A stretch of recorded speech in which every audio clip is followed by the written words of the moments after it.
These aren't even prescription. These are like just 1.25 cheers or whatever. Yeah, that's what I think I need. Give it another 10 years and we're going to be having like implants. I think 20 years. So that'll give me like accuracy 1, but how am I going to work that into my build, Vann? Well, you obviously have to use Tech Reliance. And yes. That's the segue into the show. Yes. Hi there, and welcome to Fuzzy on the Details. My name is Fuzzy, and today we're trying something a little different. A Q&A that was inspired by some questions I got from today's co-hosts, profile maker extraordinaire Billy Mickel, and my good buddy Vann, who I've known for many years and is a player in my Blood Hunt campaign. Today's discussion focuses on Billy's questions and ideas about battlesuits like the Iron Man armor, and our next conversation will focus on characters with monstrous alternate forms like werewolves and vampires.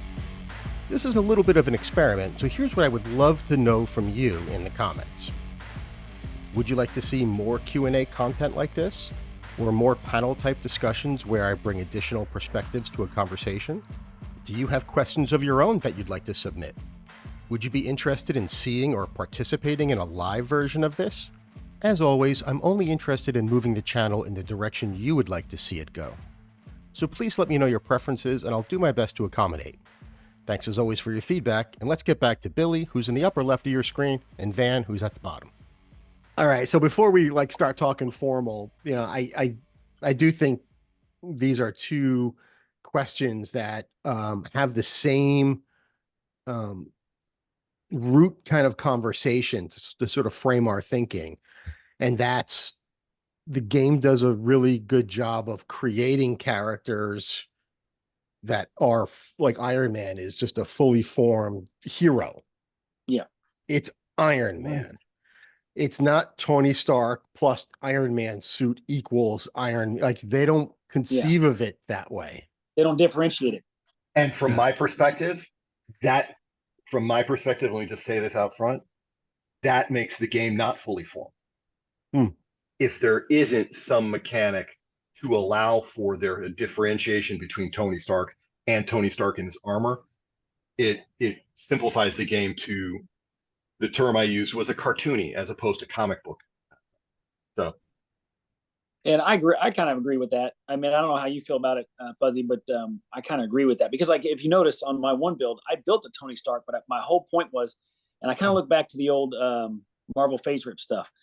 It even tells you in there that Iron Man is you almost can't build Iron Man the way they set up their rules when I looked in the advanced set. But anyway, right.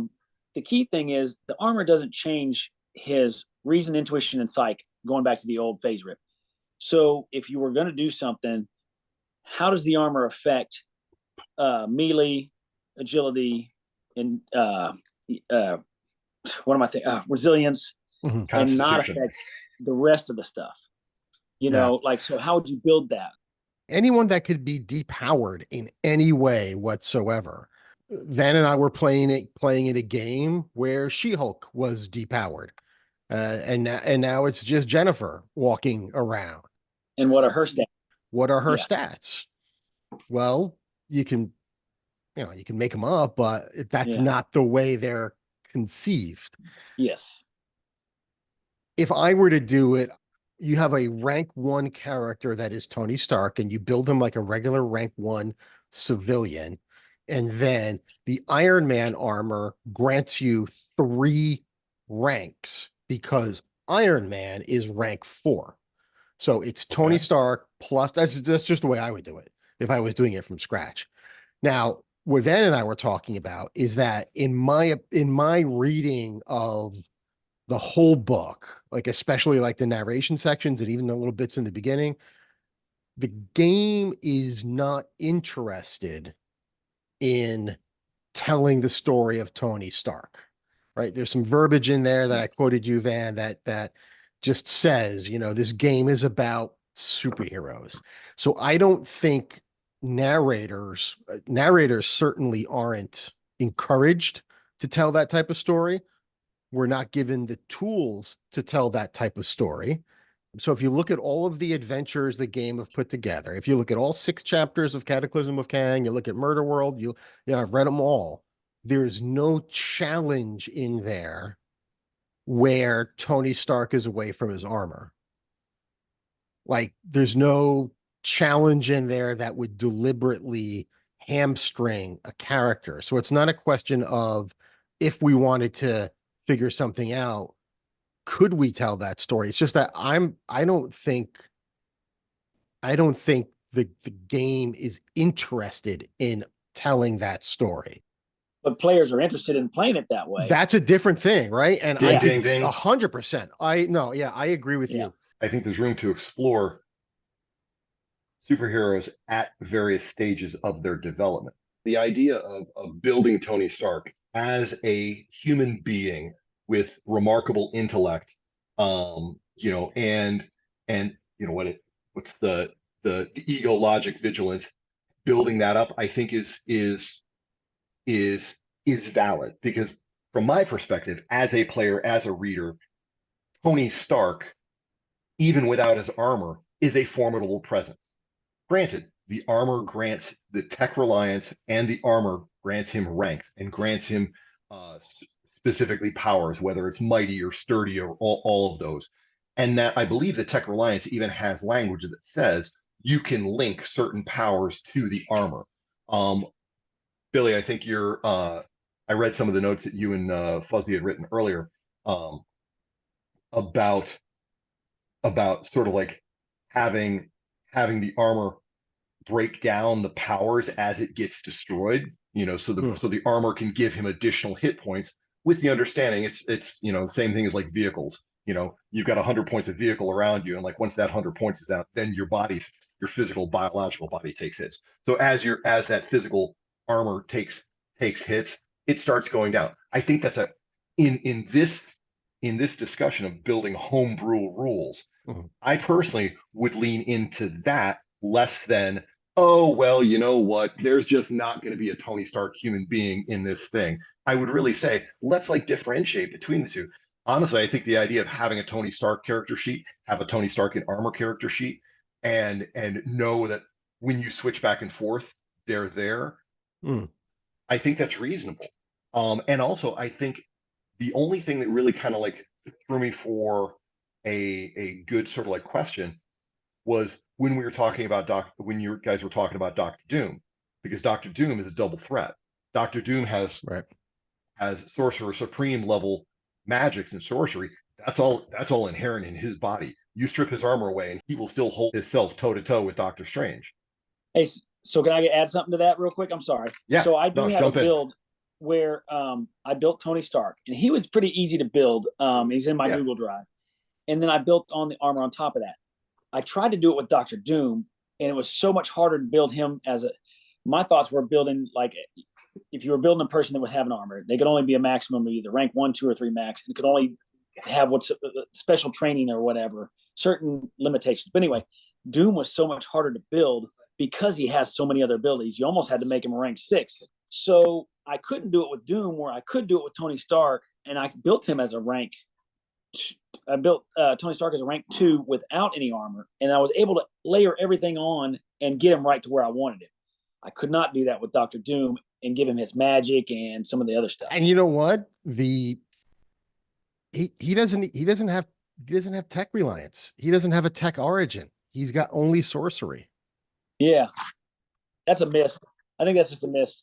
That's problematic. I think that's whether it's a badly structured sample character or a gaffe on their part or something. So yeah, the way I would do with Doctor Doom is you take your first level or your first rank, you know, human, and then I would give him tech reliance, and you would say, all right, he's gonna, you know, 3 of the ranks that he gets is his armor, is his magic, and then 2 is the suit, or figure it out. I mean, you'd have to look at his, or actually maybe the way I would do it, I would give him 4 of magic, and then to get him to 6, I would slap 1 rank of just tech powers and whatnot on top of it. And maybe that's where like the mighty and the sturdy could come from, because yeah, it's it's difficult to tell the story of what happens if Doctor Doom gets put in an anti-magic dimension or something, or what happens if he gets hit with an EMP and he doesn't have his suit anymore. I mean, I'm sure he's got protections against that, but speaking theoretically, what happens if he lost his suit but he still had his magic? Well, that sounds like maybe he'd be rank 5 if he didn't have his suit, and maybe rank 2 if he had his suit but not his magic. Like, you'd have to play with that a little bit. When if I'm counting, like if you look at his character, it looks like roughly 7 powers are what I would consider armor powers. All the elemental control, sturdy, mighty, and flight, and that's 7. 2 sturdy, 1 mighty, 1 flight, and then 3 of the elementals. Those are all obviously from his suit. Now, telepathic link and machine telepathy, I'm not sure where they're going with that, unless they're also counting that as part of what his suit can do. So by that token, then you're talking 8, 9 powers. Right. So that would be 2 ranks roughly devoted to armor stuff. Right. Now, just, throwing that in there. And, another thing to consider, and, maybe this is just a little bit of a hand wave, but, we haven't talked about health and focus and ability scores going up. Yeah. So, it's a little interesting. You think of it as like, all right, well, if you're a rank 5 character, you're probably going to be, have a resilience and a vigilance that puts your health and your focus in, the hundreds, to say the least. But then if you get out of your suit, all of a sudden, what does your focus go back down to 30? Most higher rank characters, because they have, if you're playing any character that has a lot of powers at rank 3 or 4, you just need more focus. Otherwise, you're going to use your powers twice in one combat. Let's look at Iron Man. Iron Man at rank 4. He's got 90 focus, and he's not battle ready, so probably 3. I'm thinking. Yeah. So it'll be 3. Yeah. So vigilance of 3. So what's your build of Tony Stark? Does he have a 3 vigilance? I'm willing to bet probably not, because he probably had a pretty high logic. Okay, Tony Stark, I actually have him at a rank 2, 1 fighting or 1 melee, 0 agility, 1 resilience, 1 vigilance, 5 ego, 5 logic. Because my key was I really wanted to keep his ego and logic, because that obviously is not going to change. His vigilance theoretically shouldn't change either, but that's the hard part. So then he's at 30 focus. Something like vigilance, I absolutely can see it being partially ascribed to the armor. Yes, because, you can. He's talking about sensors and armor, sensor and radar and all the other stuff going on. Yeah, yep. I mean, auto targeting systems that are literally you firing your powers for you. Yeah. But I'm saying, but this is things that, you just have to think about and talk about, and make sure that your player is okay with losing the right combination of things if you did take away the armor and what's left. The way you built Tony Stark, did you keep his tech origin? I did keep high-tech battlesuit origin. I have engineer tycoon for, and the only power he's got is brilliance 2. Everything else was put in extra points to get his ego and vigilance, his ego and logic high enough, and to keep his traits balanced high enough. Because his traits, all of his traits are not endemic to the suit, other than tech reliance. They're all like, glibness, inventor, famous, gearhead. It's all not related to the suit per se. So your approach was, we're starting with Iron Man and we're rolling back to Tony Stark. Yeah, and like if you went the other direction and built like a regular human, and then we're going to rank them up by taking something like a vampire or werewolf or battle suit, that's a little tougher because you need an origin to start with. Yes. So now all of a sudden you got to take the special training.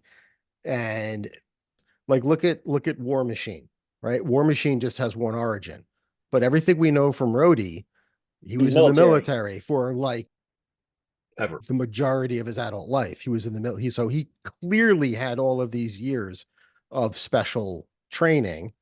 Yeah. to get to rank 1, whatever, and then he gets the suit. But he doesn't have special training origin. So like to Right. your So point, probably swap it out. Yeah. So I would say as that's what I would do. I would rather say, yeah, you can swap that out, which means you have to swap your traits out. I would rather do that than just to me, that's more add on. realistic. Yeah, if you were starting at rank 1, and then once you get to a certain, there's no strict retraining rules in this game like there is in Pathfinder or D&D.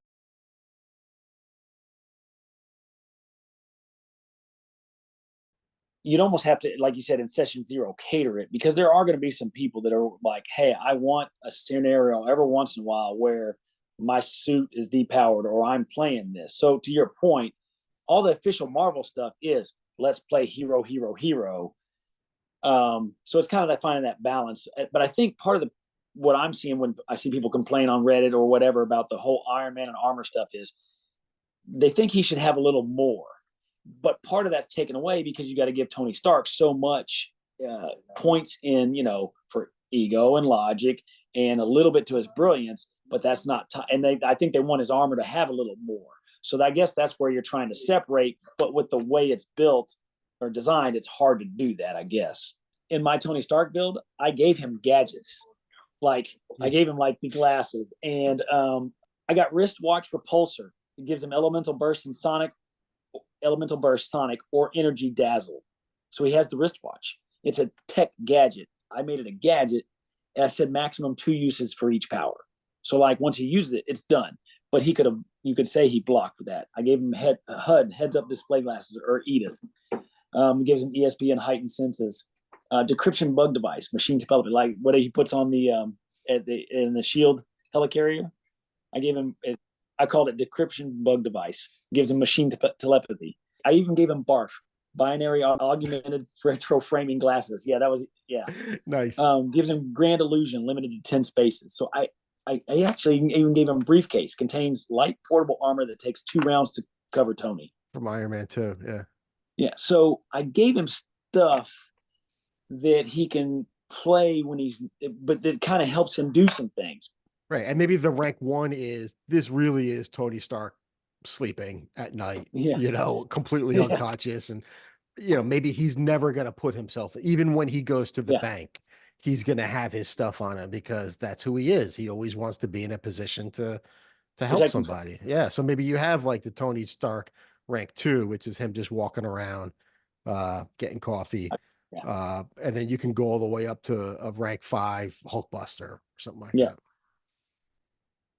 Yep. Yeah, and it sounds like that build has a couple of things, like the illusion thing isn't in his regular rank 4 skill set, right? I like that as almost like another skin, like we were talking about. Yeah. Another like this is another rank. And what I really like about that is that,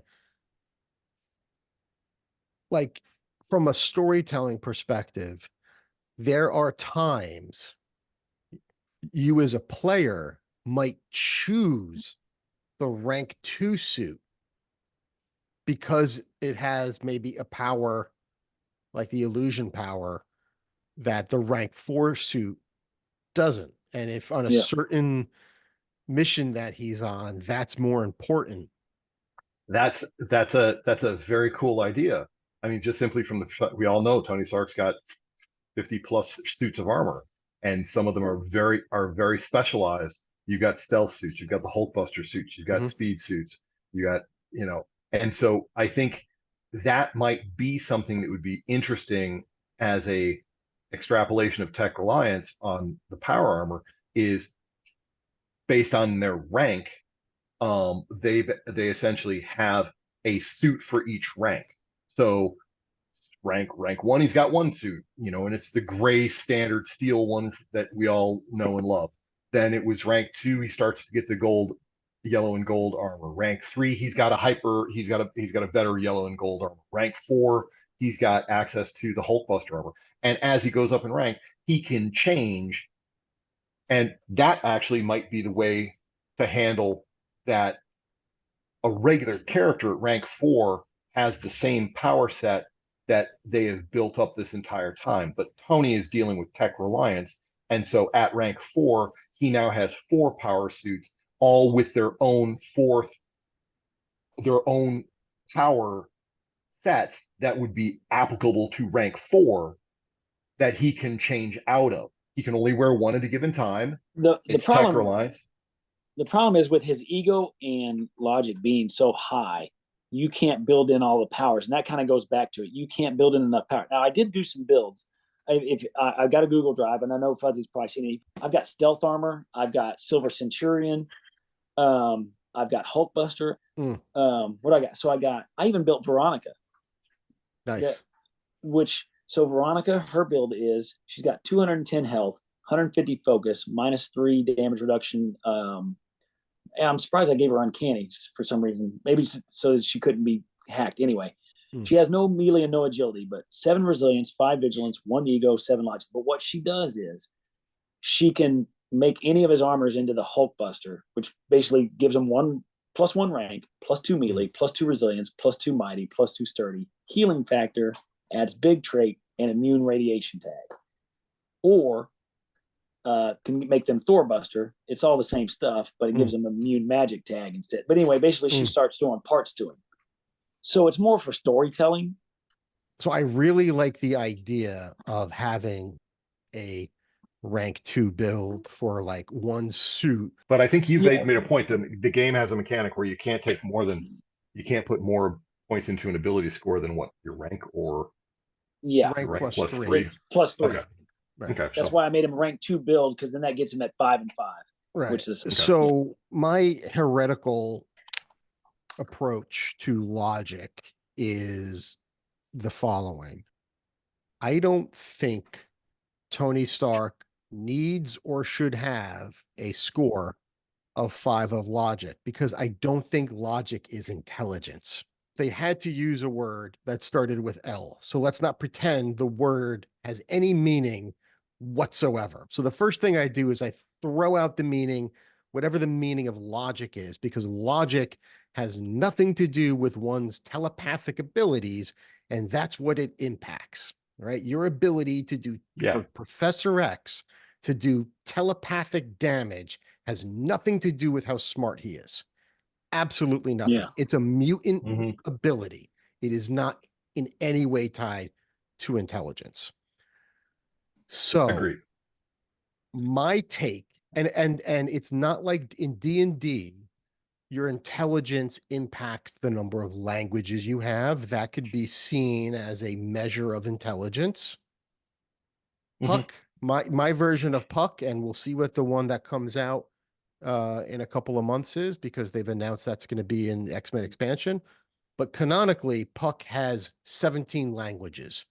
Do you know the intelligence he would need to have in D&D to have 17 languages? He would have to be one of the smartest people on the planet. But yet it's a free tag. Yeah. But so, which tells you that that is a measure of intelligence that is free. Tags are there for role-playing reasons.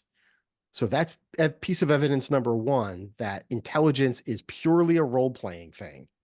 The other thing is skills, right? In D&D, skills, you get a skill bonus because of your high intelligence. Oh, I have an 18 intelligence. I got 4 extra skills. Whoop-de-doo. Skills are traits, essentially, in MMRPG. So the edges he gets from Gearhead and Inventor signify his intelligence. That's the measure of his intelligence, is the fact that he gets an edge on certain roles, not that he has a 15 or that he has brilliance. I think that is a trap in the game. I think the stats of the game itself do not suggest in any way that intelligence is tied, except for maybe you can say brilliance. It gives you like a +1 on your non-combat check. But +1? Give me an edge over a +1 any day of the week. And Tony Stark, his character, Iron Man, is not going to use logic to damage anybody. So it doesn't need to be all that. He doesn't have a single power that relies on it. Yeah. But we had to drop 5 points to represent it. So when you went, I go back 2 hours now, whatever it was, to saying like, a lot of people thought that the Iron Man build was weak as is. But if I was to build an Iron Man, there is no way I would put a 5 in. And, and the ego actually makes more sense than intelligence, because his ego is his ability to work within the suit, and obviously his personality, and it affects barrage. Elemental barrage is basically, of course, all of the elemental powers. You'd say, even so, by that token, Tony Stark, 3 logic would be plenty, and you could bump those maybe even 2, but 3, you throw those into other areas. And I came across this when I was trying to build a rank 1 Kitty Pryde, right? She refers to herself as a genius. She had graduated high school at 12 or whatever it was. It's one little blurb, but it establishes that she is a freaking genius. How do you represent that with a rank 1 character? Am I going to say, oh, all of a sudden I have to make Kitty Pryde rank 2 to just to give her a 5? No, what I did with her is the font of information alone, along with the student traits, gives her, not only is she good at learning new things, but she knows also, and that played out even in gameplay. It feels like, oh, I get to roll an extra die. It feels like there's a benefit. I would knock his logic down. I think that's a trap. There's no reason you need to do it. You can certainly, everything in the game tells me you can role play somebody as very intelligent without a high logic score. Well, you and I touched base on that. Again, not to jump around a lot, a long time ago, well, in one of our conversations on She-Hulk. Like, she doesn't have to have a logic of 6 to prove how good of a lawyer she is with all of her skills. Legal. She doesn't have like a resilience of 90. I mean, come on. Yeah. Or a health of 90. So anyway, I'm not going to get too far into that, because then we'll get way off track. But that's along the same one. Yeah. Like, they gave Beast brilliance, if I recall. I'm not looking at the book right now, but I think they gave Beast brilliance. Why? So he can get an extra +1 on a freaking. I got an idea. If you're role playing a situation and somebody's a PhD, maybe don't make the die roll. Maybe as a narrator, don't ask for the die roll. That is just something that character knows. That is something you don't need to make a die roll. Or if you do need, even if you do have to make a die roll, you as the narrator can be like, "Hey, you're smart enough. I'm giving you an edge." 100%. Yeah. But that's also where the mechanics in the game can often be presented very simplistically, but they rely on the narrator providing flavor, the narrator and players providing flavor. That actually might be a way to, again, go back to the beginning of the episode when we were talking about Dr. Doom. Dr. Doom, he's got a physical body set of powers that are all of his sorcery, and then he's got the tech and the armor and things like that. So that would be an occasion where, yes, he has mental powers, which he can pull out when he wants to, but he also has physical prowess when he needs to. And so that would be an argument for, like, sort of not Professor X being able to, like, throw a punch harder than Daredevil, but it would be a character that would have that ability, that rank, to be able to basically hold their own physically. And that would be where the ability points would actually be the mechanic that you would need. So where Tony Stark, I think you're right. Tony Stark doesn't necessarily need logic. Tony Stark doesn't need that crazy high logic. But if somebody like Doom, who has consistently built himself up to be the paragon in pretty much any ability, that would be something that, like, yeah, you know what, he probably would put those points in that. And I think that's more of an argument to put him at rank 6. Yeah. I'd rather do that, rather than take something away. Like, to take powers away from an Iron Man suit, which is Iron Man's bread and butter, to arbitrarily increase a stat that he never uses, is, to me, doesn't make sense. Curious if anyone listening, if you're still listening at this point, has any opinions on that. All right, guys, I think we should wrap up. this was a long one, but we'll see how people. Sorry, I could talk forever. Like you it. know. No, you know, hopefully there's a few people out there that enjoy this kind of Banter. babbling. Hey man, Banter, babbling. Joe Rogan does 3 hours like every other day or something like that. Come on. I could do a 3-hour talk on MMRPG every day. Yeah. Easy. All right, cool. Well, thanks for listening, everybody. We'll talk to you later. Bye. Thanks. Bye. Thank you. Have a wonderful night.